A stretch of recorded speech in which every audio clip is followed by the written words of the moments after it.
Good morning, everybody. What a great morning it is, and welcome to North Central Bronx Hospital. We're part of the New York City Health and Hospitals Corporation. We have two very special introductions we want to do. First, we want to thank our Department of Defense military that's been here, that have arrived to come help this section of the Bronx and help the whole city as a whole, so we welcome you heartily. And we're really honored to have the Governor of New York State, Kathy Hochul, come pay us a visit and wish everybody well. So let me introduce to you Governor Hochul. Thank you. Good morning. It is a beautiful sunny day in New York. We blasted that blizzard out of existence. We're ready to handle whatever comes our way now. And I also feel a lot better because, ladies and gentlemen, the cavalry have arrived. These are the people that are lifting our spirits, and I'm going to talk to them in a couple minutes about what we have gone through at this hospital as we have in so many other hospitals. But I want to thank our CEO of North Central Hospital, Chris Mastermano, for being here as well. We also anticipate that we'll be seeing Dr. Mitchell Katz, but I noticed a little bit of a traffic issue outside, so I didn't cause it. It was not anything to do with me, but we have some delays in traffic. So he'll be joining us, as well as Congressman Espaillat will be joining us as well. So I'm looking forward to hearing from them as they speak. We also are very fortunate to have our Borough President, Vanessa Gibson, is with us here. Let's give her a round of applause. Our council member, Eric Dinowitz, is here. Let's give him a round of applause. And also two individuals who, when there is a war, you want to be in the foxhole with. And those are the leaders, the courageous leaders who represented their members with such heart and compassion and conviction, qualities that I so admire, and that are the leaders of two of our healthcare organizations represented here, and that would be George Gresham, the president of 1199 SEIU. Thank you, George, and your members, and well as Pat Kane. I want to thank her for all the work she does. She's treasurer of the New York State Nurses Association. They represent, as well as Henry Garrido, who's not able to join us here, DC 37, all those angels from heaven who helped us get through this pandemic. And yes, 2 years later, they are still out there every single day, putting themselves out there, risking their own health, the family's health, but they're out there every day. And let's give them a double round of applause. But I mentioned we have some fascinating individuals behind me, and I had a chance to speak to people who've traveled here. I want to thank them for coming as far and wide as Texas and North Carolina and Virginia and Walter Reed in Maryland. Yes, ladies and gentlemen, these are the military. These are the DOT teams that I asked for help from President Biden. I was with him yesterday. I've talked to him many times, my weekly conversations with the White House on dealing with COVID, and I wanted to thank him, but also thank him for sending the help from Walter Reed, Fort Belvoir, as well as the 1st Medical Brigade out of Fort Hood in Texas. And they are here because we needed them. We needed them to help us get the relief that our overstress, overwork, healthcare personnel have been enduring for such a long time. So we're so happy they've joined us. Captain Elizabeth, Heisinga? Say it again. Heisinga. Okay, everybody mangles my name, so I'm going to get yours right. Heisinga, okay, and you'll be hearing from her on what her responsibility is and how happy we are. But right now we have 20 personnel, physicians, nurses, respiratory technicians who are all here right now, and I'm so thankful for them. As we talked to President Biden many times, and he said, Kathy, what do you need? I said, I need bodies. I need people to supplement the people who are in there right now. And so he has sent over 71 total personnel between 3 military teams. They are as far and wide as ECMC in Buffalo, New York, to Coney Island, to right here in North Central Bronx. And we have more teams approved, 4 more teams approved for upstate Strong Memorial in Rochester, as well as Syracuse, areas that are still being hit so hard by this pandemic. So in all, I mean, think about the scale of this. They could have gone anywhere in the country. Welcome, Congressman. All set with the traffic out there? Got it under control? All right, we're glad to see you. Cross Bronx, a little tricky. Let's talk about that next. So right now we have over 110 federally provided ambulance units. These ambulance units are incredible, particularly areas where there are not a lot of hospitals congregated together, areas of upstate New York. When someone needs to be transported because they have lack of capacity, lack of personnel, it is hard to get someone to another hospital, whether they are in Watertown, they need to go to Syracuse or anywhere. this has been a real challenge. So we have been so reliant on them to give us the extra support we need. So we have 110 federally provided ambulance units, as well as 225, and I'm so proud of them, National Guard members who've been deployed.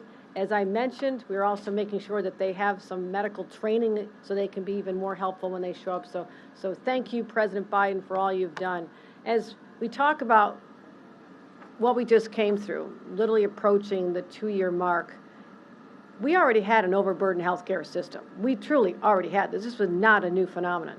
And if you look at the numbers, the studies that were done in the past, they already showed back in 2018 that on the path we are on, that we'd be short about 32% of the healthcare needs that would not go unmet because we'd have a staffing crisis. So take that dynamic, that trajectory we're already on, put layer a pandemic on top of it, and an overburdened situation has now spiraled out of control. So this is an area that needs major investment. We have to rebuild our healthcare, supporting our workers and anticipating the future. And that is what you see in my budget. That is what we've talked about. That is where a lot of our conversations have been with the healthcare representatives here. And again, 2 factors here: the exhaustion, the fatigue, what they've seen, these workers who've been here, loss of colleagues, and those, despite their training, the almost insurmountable number of people who came in and lost their lives. That touches you. That has an effect on you. And yes, they're strong, they're incredible individuals, but they're also human beings. And this has been really tough on them. And we need to acknowledge that. We need to continue to acknowledge that.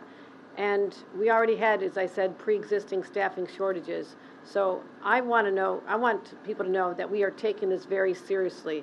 And we have to make sure that we understand that everyone deserves access to quality health care. That is a basic human right that we're putting an exclamation point on, and we must prepare for what the future throws at us. So how do we do that?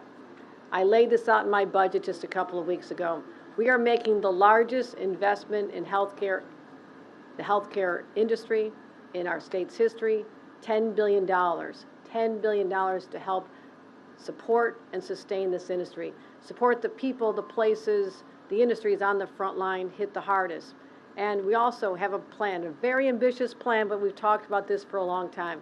We need to grow, literally grow the healthcare workforce over 20% in the next 5 years. So that's our goal, and again, we're going to achieve that with working with our great partners. How do we do that? First of all, we have to stop the hemorrhaging of current healthcare workers. They're still leaving.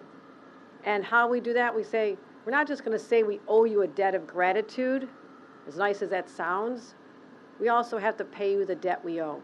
And we are investing over $4 billion in bonuses and wages for our healthcare workers, as well as retention bonuses of up to $3,000 for our direct care workers and our healthcare workers as well.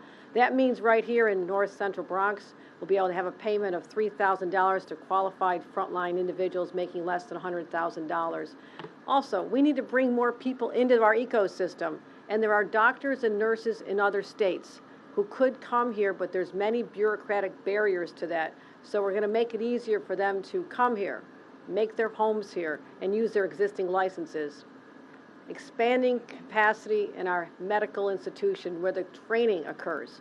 We have to bring more students in, help support their education financially, free tuition, stipends, and get them to remain here after they graduate, as well as rebuilding our healthcare institutions, the hospitals, the nursing homes, the medical facilities that were just crushed by this pandemic.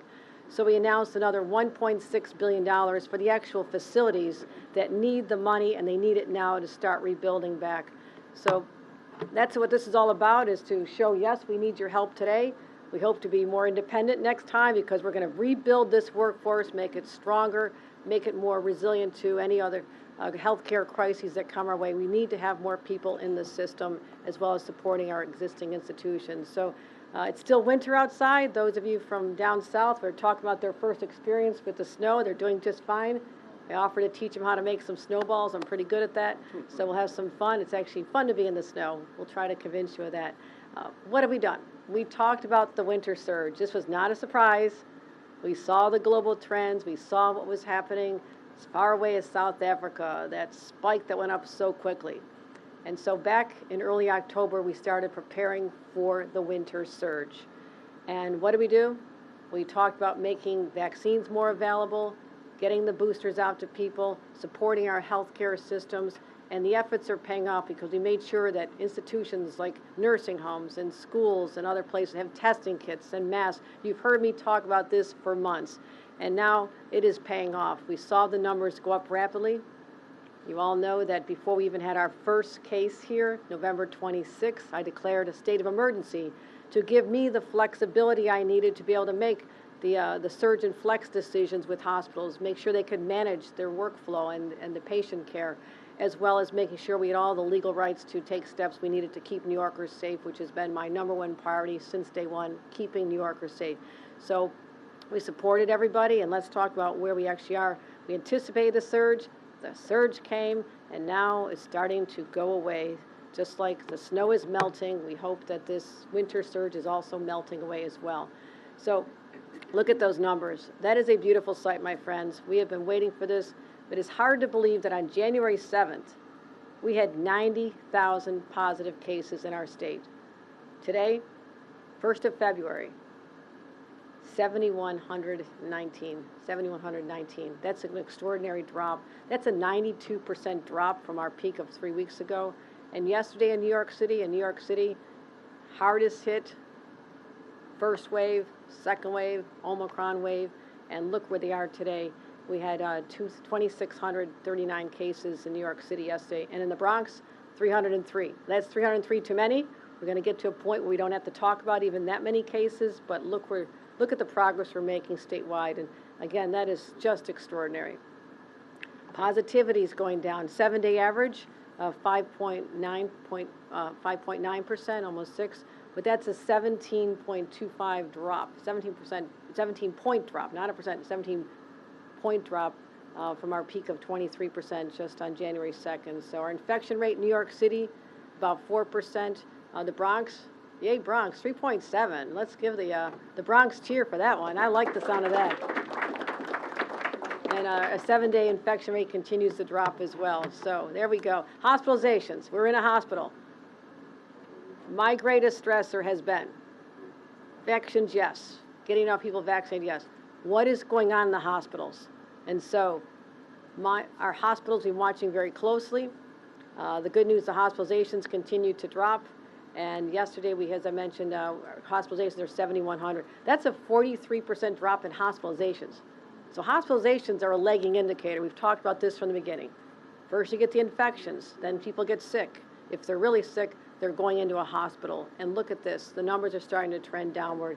And even the North Country that looks like a little spike, that is literally the difference between 25 people and 21 people. So these are minor numbers. We'll be able to handle that as well. So our hospitalizations are about 3,000 here in New York City. The Bronx, 477 people are in the hospital. And we did lose. We're still losing New Yorkers. So infection, illness, hospitalization, and sadly, in far too many cases, people are still succumbing to this. 122 deaths yesterday. We wanted to make sure we keep those individuals and their families who are suffering in our hearts and prayers. So the numbers are trending down.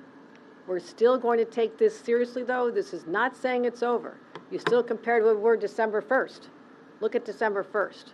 Have a little ways to go from where we had before we had our first case. But again, the hospital admissions, those are beautiful sights to me as well. Look at how we've declined so rapidly in our hospital admissions. Fewer people in hospitals, people getting out of their lives. Self-resolving at home, a lot of people are experiencing symptoms, but they're back home, they'll be back to work, back to school in a short time. So I still want more New Yorkers to get that second dose. 95% plus, and then that's as high as the CDC keeps track of, so I'm going to guess we're a little higher than that even. But let's finish the series. Just get it done. But look at the numbers for children. And as we talk about what the future is going to bring for the school year, et cetera, we're focused on the fact that those numbers, as much as they're going upwards, are not where they should be. They're nowhere close to what they should be. And the good news is Pfizer is making great progress on getting a vaccine to the FDA for approval, possibly by the end of this month, for children under the age of 5. But why don't we just take care of the 5 to 11-year-olds first? I mean, their older siblings are getting vaccinated. We know it's safe. tens of thousands of people, hundreds of thousands of parents have agreed that this is a good thing for their children. So we're going to continue our promotions, make sure that there's whatever incentives kids need to have, ski packages, family incentive, pop-up vaccination sites. We'll keep it all going. But right now we're taking 2 actions to remove barriers for parents to get support. And one of them, in early December, President Biden required Medicaid to cover COVID vaccine counseling visits. What's that all about? Well, in order for to be reimbursement for a doctor to talk to someone, they have to have a box you can check and say that is a covered activity. And so they required Medicaid to cover the counseling visits, regardless of whether it ends up in the outcome of a child getting a vaccine. We believe that this should be extended to all insurers, not just for people who are covered by Medicaid, but for all families. So we're calling on the federal government to issue guidance so all insurers can cover COVID vaccination consultations for families and children. Also, the insurance companies should be covering the incentives. I mean, help the doctors, help the medical professionals, offer incentives to families and for children to do this. Department of Financial Services will offer guidance on this. They offer all kinds of wellness incentives. I mean, you get incentives to go join a gym, for example, or eat healthy, or go to certain restaurants. Let's get them being creative to help create incentives for this so we can get over that hump, get those last group of kids vaccinated so we can make sure that they're safe in schools and wherever they go. So we're targeting, we're going to be talking to our primary care doctors about this as well. All right, boosters. This is good news as well. Look how high they are. We have almost 6 million people boosted already. People who are eligible, what are you waiting for? This is the extra security blanket you can wrap yourself in and say, no matter what happens, I'm protected. And if I do get it, the symptoms are so much more minor than they would have been had you not been boosted. So that's great news. Also, you hear a lot about this phrase, long COVID now. This is an institution that is studying it. We're proud of the work that's being done here, and as well as by Dr. Katz in New York City Health and Hospitals. They are creating they have COVID centers of excellence. They're the first public facility in the nation to be addressing long COVID needs.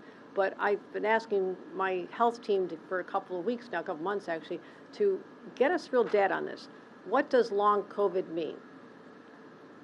Is there a difference in individuals who are actually very sick with COVID and they're more likely to have long-term symptoms? Or can someone who just tested positive, didn't experience real symptoms, but may have some lingering health effects? And we have to make sure insurance companies are going to cover this into the future as well. So we know that there's very strong physical, mental, emotional, and actually psychological symptoms associated with this. And we want people to take this seriously. So therefore, I've asked my Commissioner of Health, Dr. Mary Bassett, to convene a panel with experts from all around to assess this, spend the day Thursday the 3rd from 8:45 to 2:30 examining this. It'll be open to the public. It's a free virtual event. It'll be on DOH's website. But doctors, people who are experiencing long COVID, let's talk to them about what's going on. And our goal is to gather information, analyze it, find out treatments, and give people hope. Because there's nothing more disturbing to someone than to have gone through COVID and feel that you're through the whole worst experience of it. You recovered, but the symptoms are lingering, whether it's cardiovascular, whether you're exhausted, difficulty concentrating. And we need medical professionals to treat this seriously and understand ways that we can start giving us ideas on how we can treat this. So let's address that as well. So we believe we're finally turning the corner on the winter wave. Just like the snow is melting, hopefully these numbers will continue to melt away. And we're going to continue preparing, though, for whatever the future brings. That is our responsibility. Always prepare for the worst and be happy when it's not that bad, just like you prepare for a big snowstorm. It's all about what you do to prepare. So, and again, building back the ranks of our workforce, critically important, strengthening the entirety of our healthcare system so we are never again as vulnerable as we are right now. And as much as we love having our visitors from the Department of Defense and all over bringing their talents and their passion to give just a little bit of relief to our hardworking medical professionals, it'd be nice if we didn't have to do that. And we look forward to finding the day we get through this, get to the other side of this, and just as feels like spring's around the corner, it feels like the COVID winter is starting to melt away as well. So we're going to continue leading the fight. We have the tools. We're going to keep things open as we always have. The whole objective to everything we put in place, vaccination requirements, masking, et cetera, was all for the dual purpose of keeping people healthy, but also keeping our schools open, keeping our businesses open, keeping our lives, once again, being as normal as possible, and that's what we've been able to achieve through this. So, so thank you, everybody, and with that, I'll bring back our Dr., say it again, Captain Elizabeth Huizinga, Captain Huizinga, who hails from Fort Hood. Okay, let's find out from someone who actually does this and is using her medical talents to lead an incredible team who are here. Again, as I said, the cavalry has arrived. This is it's a gift to all of us. And I had a chance to speak to all of them, and I just wanted to thank them personally on behalf of all New Yorkers who are benefiting from their experience and their desire to serve. These are true public servants. Captain?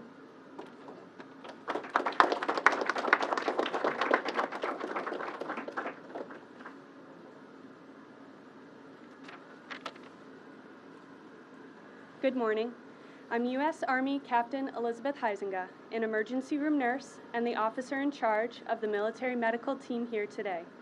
My team and I, part of the Department of Defense's support to the Federal Emergency Management Agency and the whole of government response to the COVID-19 pandemic, are here at New York City Health and Hospital at North Central Bronx at the request of the state of New York and in response to the latest surge in coronavirus cases throughout the borough. Since our arrival last week, NCB hospital staff have gone above and beyond for a seamless integration. We are very appreciative of their efforts and feel like a part of the team. My soldiers are active duty military doctors, nurses, medics, and respiratory therapists that come from a variety of military installations from across the nation, bringing with them an overabundance of medical experience and knowledge. Our attitude and expertise, coupled with that of the NCB hospital staff, will prove invaluable as we work together to tackle the rise in hospitalizations from the coronavirus. While the duration of the federal military assistance here will be determined by an ever-evolving situation, our team will help for as long as we are requested by FEMA to support the state. To move ever upward, as the state motto suggests, is our commitment as we continue to partner with civilian healthcare professionals to relieve pressure on the hospitals and alleviate suffering. Thank you. I will be followed by Congressman Adriano Espaillat. Pronounced that right. She pronounced my name right. Thank you, Captain, and thank you, Governor, for your great work, and of course, thank you to the team, the medical team here. This is sort of like the epicenter of the pandemic. You know, this week we'll have a minute of silence for the 900,000 Americans that we've lost in the pandemic. Almost 1 million people have died in this pandemic. And I remember back in February, 2 years ago, February, March, April, we would have every Wednesday evening, we would have a call where Dr. O and Ms. Quinones, who used to be the head of the of this hospital and Health and Hospital Corporations and New York Presbyterian and Montefiore and Harlem Hospital, they would call in and they will give us the numbers. And these zip codes here in the Bronx were like, we were getting hammered right here. This was really bad. And we were able to successfully work with Dr. O and put up a testing site right by Lehman College in the parking lot there and begin to test. And Council Member Dinowitz was helpful, and our board president, Vanessa Gibson, was helpful. And so this is a neighborhood that really felt the pandemic. We were like in new ground. So you are now the folks that are coming in to help out, because this is still very much among us, and we're sort of like learning every day how to deal with it. But these zip codes and the workers from 1199, heroes, they were out there in the front line exposing themselves some of them die. That's how difficult this all was and is. And so we thank you for coming to the Bronx.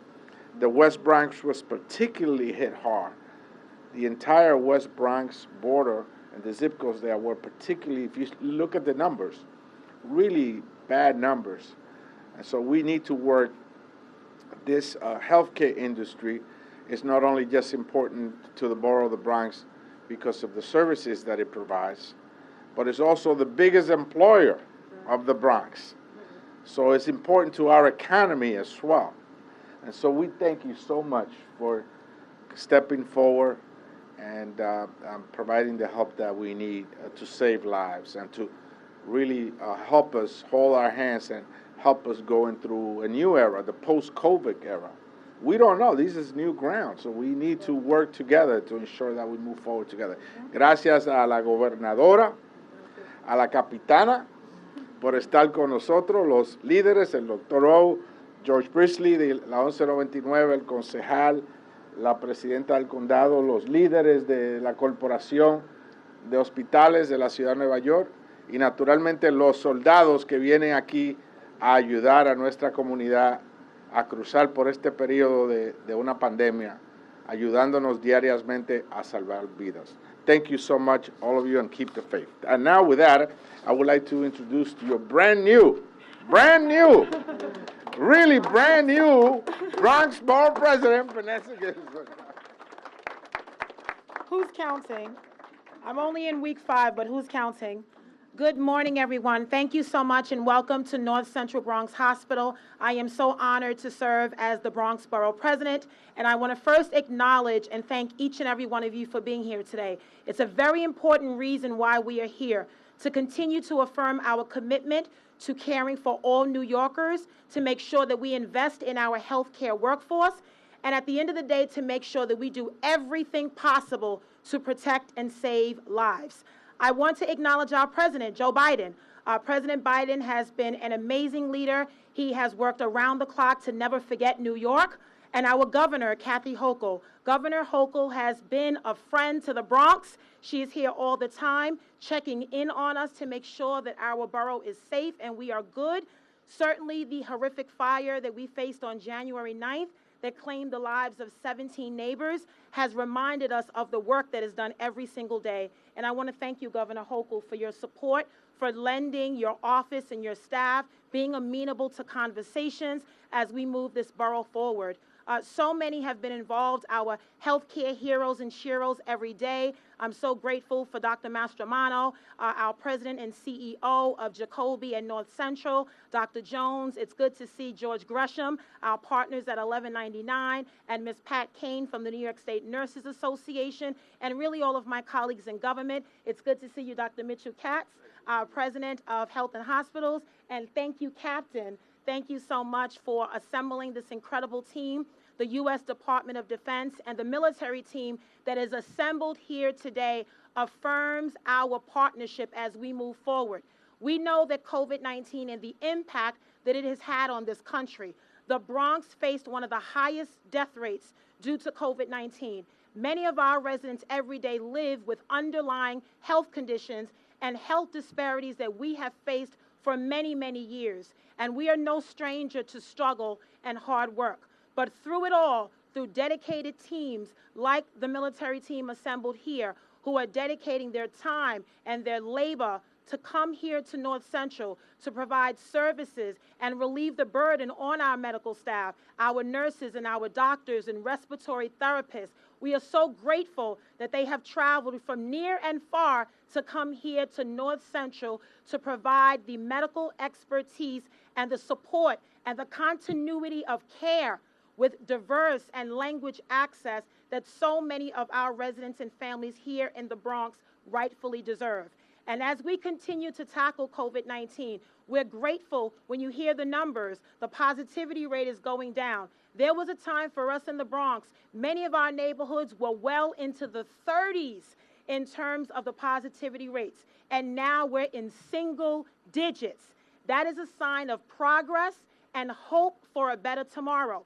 But we cannot rest. While we see these numbers, we are not satisfied until those numbers get down to 0, where we'd have no longer cases of COVID-19. And so it means our work is not done. It means we still have to collaborate and make sure that we have the convenience of testing sites and vaccines and booster shots. We're continuing to be creative and meeting residents where they are, going into schools and community centers, working with clergy and faith-based leaders, and so many of our partners, our FQHCs and health organizations, who are credible messengers on the ground. They're serving our residents every single day, and our residents feel comfortable going to these spaces. So we have to continue on that work. We have to be very deliberate in this work and very collaborative as we partner together, because at the end of the day, our responsibility as elected officials and advocates and CEOs is to make sure that we protect our fellow New Yorkers, we provide them with affordable,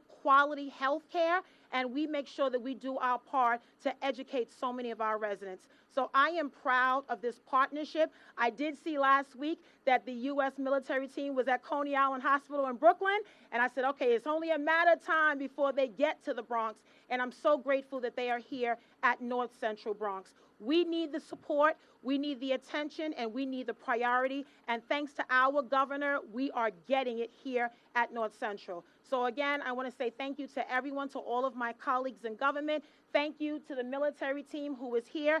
Thank you for supporting the Bronx in a major way so that we can save lives and protect our fellow neighbors.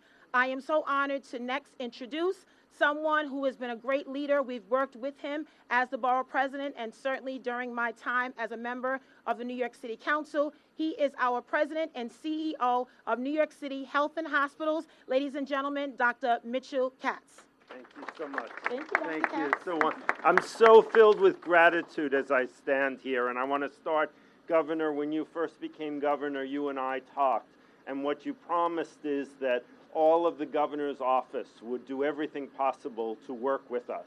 And that has been absolutely how it has felt. You have hired the smartest leaders, Dr. Mary Bassett, Commissioner Bray, Catherine Garcia, people that we know that really care deeply about New York City, and they've been phenomenal to work with. And we're so grateful to you for, really wanting to work together and to fight this pandemic together. And at every point, you've always been there for us, and we're just incredibly grateful to you for that. And I also wanted to say, as a practicing physician, my patients are suffering from long COVID. They have a lot of respiratory problems, as you're saying. They talk about a brain fog, neurological changes. We're very proud that Health and Hospitals has centers of excellence so that we can take care of them. But I think this is like long COVID. It's going to be a long haul to really healing New York. So thank you, and Congressman, we're so proud that you're here. We're so grateful for the borough president. We're so grateful to this wonderful department from the Department of Defense here to give us our help. We so much. And my last thank you, of course, is to my doctors, my nurses, my support staff. Governor, these are such amazing people. In March of 2020, this hospital was full of people on ventilators. And who was taking care of the people on ventilators? My midwives.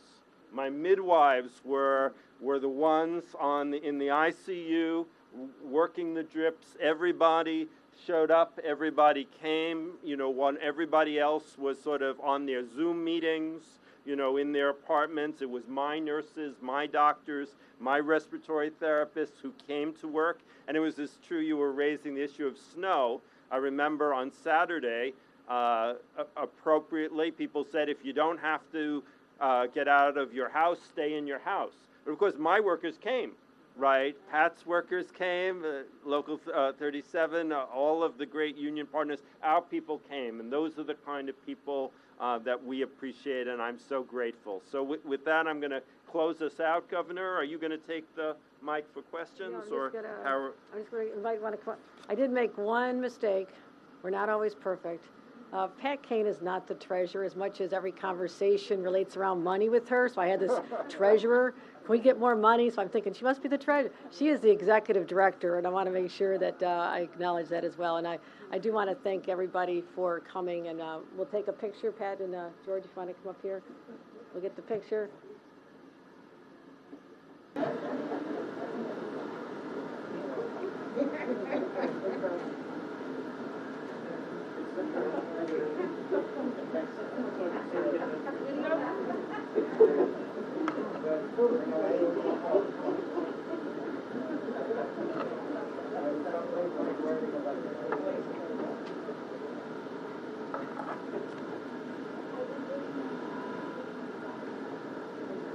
right, just trying to get the room quiet for all of you to be able to do your jobs.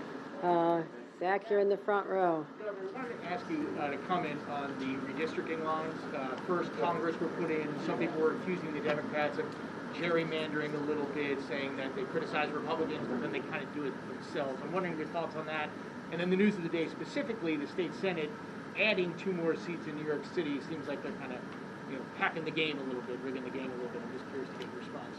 First of all, let me just state that ensuring fair representation for New Yorkers is important. And I also know, as someone who's had some experience with this, that candidates also need to know certainty as soon as possible. They need to know the lines so they can make a decision. Do they run? Do they not run? What is involved in there? Because the elections are literally just a few months away. Also, the voters need to have certainty as to who will be representing them. So we need to make sure that the redistricting process is moving forward at a rapid pace so we can answer these questions. What do the districts look like? Who is running? So we don't want to see further delays in this. But the role that I play is simply reviewing the maps after they've been approved by the legislature. That is when I will be involved in the process. And also, again, I will assess the maps when they are presented to me when they're in their finality, because it's not over till it's over. There's still time for more conversations and back and forth, so I will wait to see what is presented to me on my desk at such time. I just really want this process to keep moving forward. We need the certainty, the clarity. Time is slipping away quickly. Yes, yeah. What did you talk to Manhattan DA Bragg about? What message did you want to convey to him? And also, even though you do have the power to appoint a different prosecutor or to remove him, would you consider appointing a prosecutor who just does perhaps gun cases and take that out of his hands? Well, my understanding is that he just hired an individual to handle gun cases in his office. So he is taking the steps he needs to accomplish our shared vision to make sure that we ensure that this city is as safe as it can be. Manhattan, this borough, the city of New York, they have to be safe. We also have to ensure that there is fairness in this system, that we still have a system of justice. So those are my values. Those are values we spoke about, but also making sure that we are giving that confidence by taking actions. What does that look like? So an individual who's been on the job literally weeks will have an opportunity to show the commitment to dealing with all levels of crimes, something that he was very much aware of was important. We talked about safety on the subways.